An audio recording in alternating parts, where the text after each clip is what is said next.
ജയറാം യഥാർത്ഥത്തിൽ ഒരു തമിഴ് നടനാണോ അതോ മലയാള നടനാണോ? കഴിഞ്ഞ കുറച്ചു മാസങ്ങളായി സോഷ്യൽ മീഡിയയിൽ പലരും ചോദിക്കുന്ന ചോദ്യമാണിത്. ജയറാം ഇനി മലയാള സിനിമയിലേക്ക് ഇല്ലേ എന്ന രീതിയിലുള്ള ചർച്ചകളും സജീവമാണ്. എന്തുകൊണ്ടായിരിക്കും കേരളത്തിലെ മീഡിയയിൽ വരുമ്പോൾ ഒരു കഥയും നേരെ മറിച്ച് തമിഴ്നാട്ടിലെ മാധ്യമങ്ങൾക്ക് ഇന്റർവ്യൂ കൊടുക്കുമ്പോൾ തീർത്തും വിപരീതമായ വേറൊരു കഥയും അദ്ദേഹം പറയുന്നത്? ഈ അടുത്ത് റിലീസായ പരിമള ആൻഡ് കോ എന്ന തമിഴ് സിനിമയിൽ നായകനായപ്പോൾ അവിടെ പിടിച്ചു നിൽക്കാൻ വേണ്ടി ജയറാം കാണിച്ച ഓവർ വിനയവും തമിഴ് പ്രീതിയുമാണ് ഇതിന് കാരണമെന്നാണ് പലരും പറയുന്നത്. പക്ഷെ സിനിമയ്ക്ക് വേണ്ടി ചെയ്ത ഈ കാര്യങ്ങൾ കൊണ്ട് സിനിമയ്ക്ക് എന്തെങ്കിലും ഗുണമുണ്ടായിട്ടുണ്ടോ?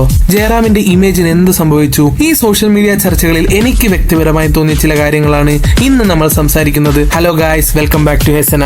അധികമാരും സംസാരിച്ചിട്ടില്ലാത്ത ചില സിനിമാ വിശേഷങ്ങളാണ് നമ്മൾ ഇവിടെ സംസാരിക്കുന്നത്. റിലീസിന് മുൻപ് തന്നെ വലിയ രീതിയിൽ ട്രോളുകൾ ഏറ്റുവാങ്ങിയ പരിമള ആൻഡ് കോ എന്ന സിനിമയെ കുറിച്ചും അതിന്റെ പ്രൊമോഷനുമായി ബന്ധപ്പെട്ട് ജയറാം നടത്തിയ വിവാദ പരാമർശങ്ങളെ കുറിച്ചാണ് ഇന്നിവിടെ നമ്മൾ സംസാരിക്കാൻ പോകുന്നത്. എന്തുകൊണ്ടാണ് ജയറാം ഈ അടുത്ത് ഇത്രയധികം എയറിൽ കയറിയത്? എന്താണ് ഇതിന് പിന്നിലെ ലക്ഷ്യങ്ങൾ? ജയറാം ഇപ്പോൾ മലയാള സിനിമയിൽ അഭിനയിക്കാത്തത് എന്തുകൊണ്ടായിരിക്കും? ഈ ചോദ്യങ്ങൾക്കെല്ലാമുള്ള കൃത്യമായ ഉത്തരം ഈ വീഡിയോ അവസാനത്തോടെ നിങ്ങൾക്ക് ലഭിക്കും. അതുകൊണ്ട് ഒട്ടും സ്കിപ്പ് ചെയ്യാതെ ഈ വീഡിയോ മുഴുവനായും കാണുക. ഏതൊരു സിനിമ പ്രേമിയും തിയേറ്ററിലും OTT-ലും ഒരു സിനിമ കാണാനിരിക്കുമ്പോൾ പ്രതീക്ഷിക്കുന്നത് കുറഞ്ഞത് ഒരു 2.5 മണിക്കൂർ നല്ലൊരു എന്റർടൈൻമെന്റ് ആയിരിക്കും. എന്നാൽ ചില സിനിമകളുണ്ട്, ട്രെയിലറും ടീസറും ഒക്കെ കണ്ട് നമ്മൾ ഇംപ്രസ് ആയി പോകും. പക്ഷെ സിനിമ റിലീസാകുമ്പോൾ ആ ട്രെയിലറിൽ കാണിച്ച ഭാഗം മാത്രമേ കൊള്ളാവുകയുള്ളൂ. കണ്ടു കഴിയുമ്പോൾ ആ 2.5 മണിക്കൂർ വേസ്റ്റ് ചെയ്തതിനെ പറ്റി നമ്മൾ ഇരുന്ന് ചിന്തിച്ചു പോകും. അങ്ങനെ 2026-ൽ മലയാളികളെയും തമിഴന്മാരെയും ഒരേപോലെ പരീക്ഷിക്കാൻ വേണ്ടി ഇറങ്ങിയ ഒരു ഫാമിലി സിനിമയായിരുന്നു പരിമള ആൻഡ് കോ. അതെ, ഒരൊറ്റ പ്രൊമോഷൻ ഇന്റർവ്യൂയിലൂടെ നായകൻ സ്വയം എയറിലായ നമ്മുടെ സ്വന്തം ജയറാമേട്ടൻ നായകനായ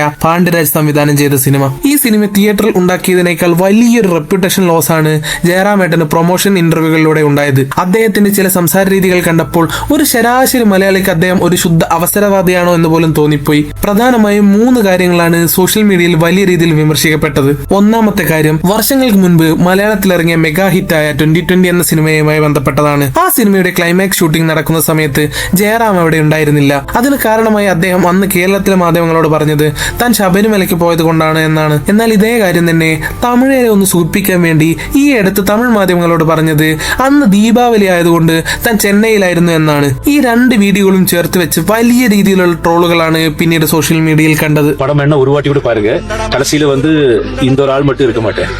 அது எப்படினாலும் இந்த ஃபைட் எல்லாம் முடிஞ்சு எப்படி வருது பார்த்து தான் எடுக்க முடியும். இன்னும் 2 days இருக்கு சொன்னாங்க. கரெக்டா தீபாவளி டைம் எங்க வீட்டுல சார் தீபாவளி வீட்டுக்கு போனோம், சென்னை போனோம். இல்ல இல்ல உனக்கு தீபாவளி பெருசா, கடைசியில எல்லாரும் 5 பேர் நடந்து வருது பெருசா யோசிச்சேன் சார். எனக்கு தீபாவளി தான் മുഖ്യം. அப்படின்னா ക്ലൈമാക്സ് നമ്മൾ സുരേഷ് ഗോപി ലാലേട്ടൻ എല്ലാവരും നടന്നിരുന്ന ഒരു സീനുണ്ട്. അപ്പൊ അതിലൊക്കെ ജയറാമേട്ടൻ മിസ്സിംഗ് ആണ്.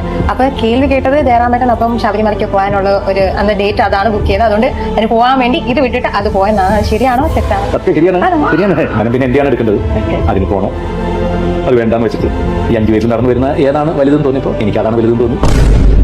രണ്ടാമത്തെ കാര്യം, താൻ പാതി തമിഴനാണെന്നും തന്റെ മാതൃഭാഷ യഥാർത്ഥത്തിൽ തമിഴാണെന്നും അദ്ദേഹം ഒരു തമിഴ് മാധ്യമത്തിന് നൽകിയ ഇന്റർവ്യൂവിൽ പറഞ്ഞു. ഇത് കേട്ടപാടെ നമ്മുടെ മലയാളികൾ എല്ലാവരും കൂടി അദ്ദേഹത്തിന് പൊങ്കാല തുടങ്ങി. ഇതിന്റെ യഥാർത്ഥ വസ്തു എന്താണെന്ന് വെച്ചാൽ, ജയറാം നായകനായ മമ്മൂട്ടി ഗസ്ട്രോളിലെത്തിയ ഓസ്ലർ സിനിമയുടെ പ്രൊമോഷൻ സമയത്ത് ക്യൂ ചാനലിൽ നൽകിയ ഒരു ഇന്റർവ്യൂവിൽ അദ്ദേഹം മലയാളത്തിൽ തന്നെ കൃത്യമായി ഈ കാര്യം പറഞ്ഞിരുന്നു. തന്റെ വീട്ടിൽ ചെറുപ്പത്തിൽ തമിഴ് വരികൾ വരുത്തുമായിരുന്നെന്നും അമ്മ എപ്പോഴും അത് വായിച്ചു തരുമായിരുന്നെന്നും തന്റെ മാതൃഭാഷ തമിഴാണെന്നും അദ്ദേഹം അന്ന് വളരെ വ്യക്തമായി പറഞ്ഞിട്ടുണ്ട്. പക്ഷെ ഇതൊക്കെ വളരെ നൈസ് ആയിട്ട് അങ്ങ് സൈഡ് ലൈൻ ചെയ്യാനാണ് നമ്മുടെ സോഷ്യൽ മീഡിയയ്ക്ക് എപ്പോഴും ഇഷ്ടം. അവർക്ക് ഇഷ്ടമുള്ള ഒരേ ഒരു നെഗറ്റീവ് എന്നത് ജയറാം തമിഴന്മാരെ സുഖിപ്പിക്കാൻ വേണ്ടി മാത്രം പറഞ്ഞ ഒരു തന്ത്രമാണിതെന്നാണ്. മൂന്നാമത്തെ കാര്യം, സാക്ഷാൽ ശിവാജി ഗണേശന്റെ മകൻ രാംകുമാർ ഗണേശനുമൊത്തുള്ള ഒരു വീഡിയോ ആണ്. അതിൽ രാംകുമാറിനോട് ജയറാം ശിവാജി ഗണേശന്റെ ശബ്ദത്തിൽ സംസാരിക്കാൻ പറയുന്നതും അദ്ദേഹം അത് വളരെ സാധാരണയായി പറഞ്ഞു പോകുമ്പോൾ ജയറാം കണ്ണടച്ച് ഭയങ്കര ഭക്തിയോടെ കൈകൂപ്പി കേട്ടിരുന്ന് പുളകിതനാകുന്നതും ഒക്കെ നമ്മൾ കണ്ടു.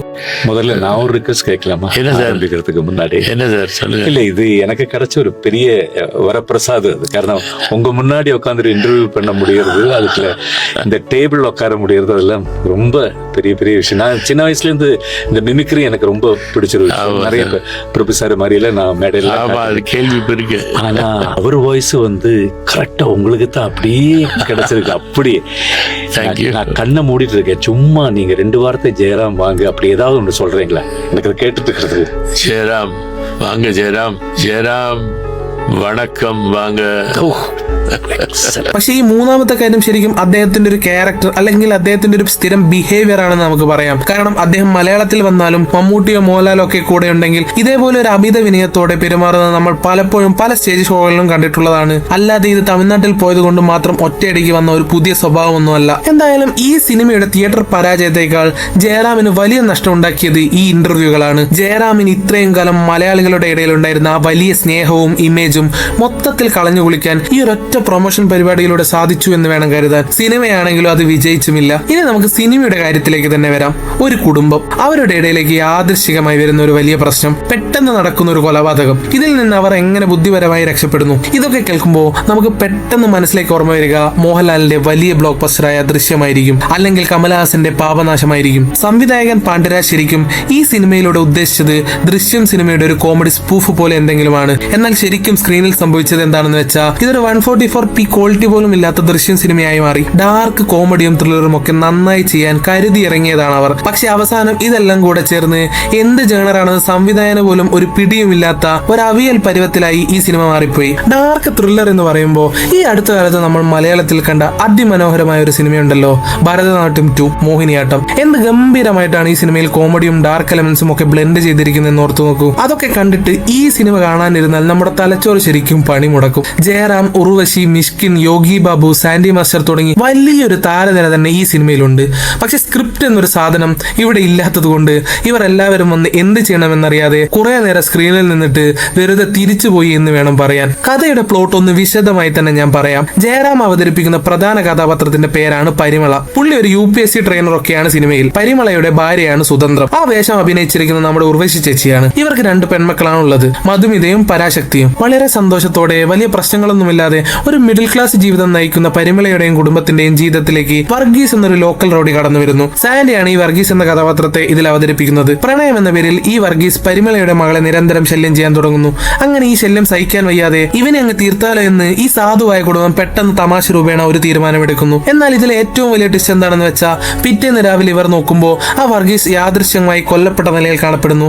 അതിനുശേഷം ആ യഥാർത്ഥ കൊലപാതക ആരാണെന്ന് കണ്ടുപിടിക്കാൻ അവിടെ നടക്കുന്ന സംഭവങ്ങളാണ് ഈ സിനിമയുടെ ബാക്കി മുഴുവൻ കഥയും. മെയിൻ പ്ലോട്ട് എന്ന് പറയുന്നത് ആ കൊലയാളികളെ കണ്ടെത്തുക എന്ന് തന്നെയാണ്. എന്നാൽ ഇവിടെയാണ് ഇതിന്റെ തിരക്കഥാകൃത്തിന്റെ ലോജിക്ക് പൂർണ്ണമായും നശിച്ചു പോകുന്നത്. ഈ കുടുംബത്തിലെ 2 പേർക്കറിയാം ആരാണ് കൊന്നതെന്ന്. ശരിക്കും അവരല്ല കൊന്നത്, പക്ഷെ അവർക്കറിയാവുന്ന കുറച്ച് കാര്യങ്ങളുണ്ട്. പക്ഷെ 4 പേരും ഒന്നും അറിയാത്ത പോലെ കളിക്കുന്നു.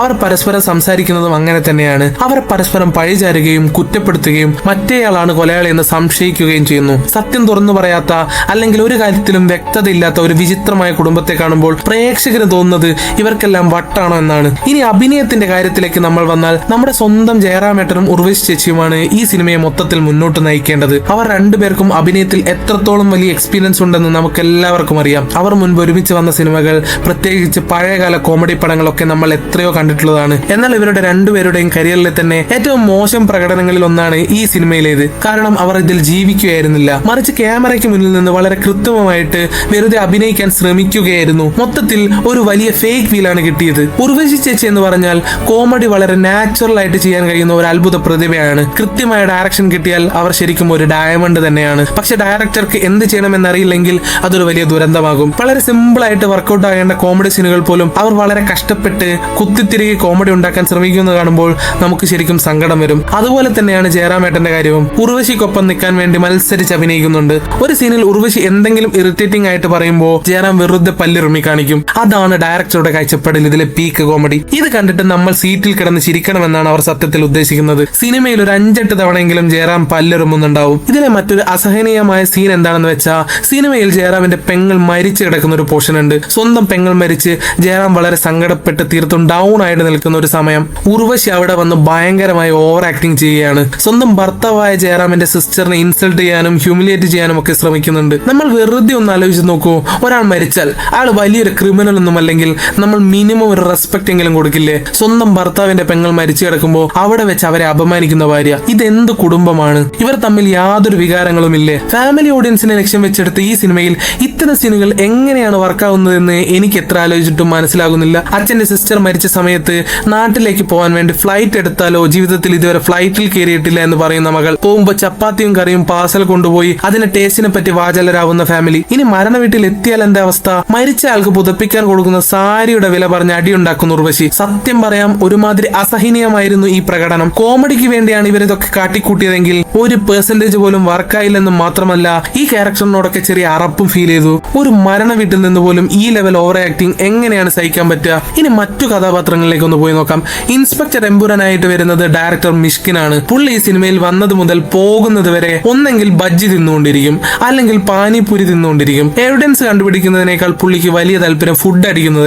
സാൻഡയുടെ കാര്യം നമ്മൾ പറയുകയാണെങ്കിൽ ദയവ് ചെയ്ത് പുള്ളി വില്ലൻ വേഷങ്ങളൊന്ന് മാറ്റിവെക്കുന്നതാണ് നല്ലതെന്ന് തോന്നുന്നു. വിജയുടെ ലിയോ സിനിമയിലൂടെയും അതുപോലെ ലോക എന്ന സിനിമയിലൊക്കെ ചെയ്ത ആ സൈക്കോ വില്ലൻ കഥാപാത്രം നമ്മൾ കണ്ടപ്പോൾ എന്ന് നമുക്കൊരു പുതുമ തോന്നിയിരുന്നു. അതൊക്കെ ഓക്കെ ആയിരുന്നു. പക്ഷെ ഇപ്പൊ ഇറങ്ങുന്ന എല്ലാ സിനിമകളിലും പുള്ളി വന്ന് ഈ ഒരേ സാധനം തന്നെ വീണ്ടും വീണ്ടും റിപ്പീറ്റ് ചെയ്യുന്നത് കാണുമ്പോൾ പ്രേക്ഷകർക്ക് വല്ലാത്തൊരു ഇറിറ്റേഷൻ ആണ് ഉണ്ടാകുന്നത്. ഭയങ്കര റിപ്പീറ്റേറ്റീവ് ആയിപ്പോയി സാൻഡയുടെ അഭിനയം. ഫസ്റ്റ് ഹാഫ് എങ്ങനെയൊക്കെയോ നമുക്ക് പിടിച്ചിരുന്ന് കണ്ടിരിക്കാം. എന്നാൽ സെക്കൻഡ് ഹാഫിലേക്ക് കടക്കുമ്പോൾ ഇനി എന്ത് ചെയ്യണമെന്ന് യാതൊരു ഐഡിയയും ഇല്ലാത്തൊരു സംവിധായകന്റെ കഷ്ടപ്പാട് നമുക്ക് കൃത്യമായിട്ട് സ്ക്രീനിൽ കാണാൻ പറ്റും. വെറുതെ കുറെ സീനുകൾ വലിച്ചു നീട്ടി പ്രേക്ഷകരെ ബോറടിപ്പിച്ച് കൊന്നു എന്ന് തന്നെ പറയണം. ഇതിൽ ത്രില്ലർ എന്ന് തോന്നിപ്പിക്കാൻ വേണ്ടി കുറെ സാധനങ്ങൾ വെച്ചിട്ടുണ്ട്. ഫസ്റ്റ് ഹാഫ് എൻഡായിട്ട് കുറച്ച് ഞെട്ടിപ്പിക്കുന്ന സീൻ എന്ന് തോന്നിപ്പിക്കുന്ന രീതിയിൽ എന്തൊക്കെയോ കാണിക്കുന്നുണ്ട്. എന്നിട്ട് സെക്കൻഡ് ഹാഫ് തുടങ്ങുമ്പോൾ ഇതിനെപ്പറ്റി ഒന്നും പറയുന്നില്ല. എന്തിനാണ് ഇതൊക്കെ ഇതിൽ വെച്ചതെന്ന് സംവിധായകന് മാത്രമേ അറിയൂ. ദൃശ്യം മോഡൽ ഒരു കോമഡി സ്പൂഫ് ഉണ്ടാക്കാൻ ശ്രമിച്ചിട്ട് അവസാനം ഒന്നുമല്ലാത്ത ഒരു ദയനീയ അവസ്ഥ. ഇതിനൊരു ടെയിൽ എൻഡ് കൂടെ അവസാനം വെച്ചിട്ടുണ്ട് നമ്മുടെ സംവിധായകൻ. അതെന്താണെന്ന് വെച്ചാ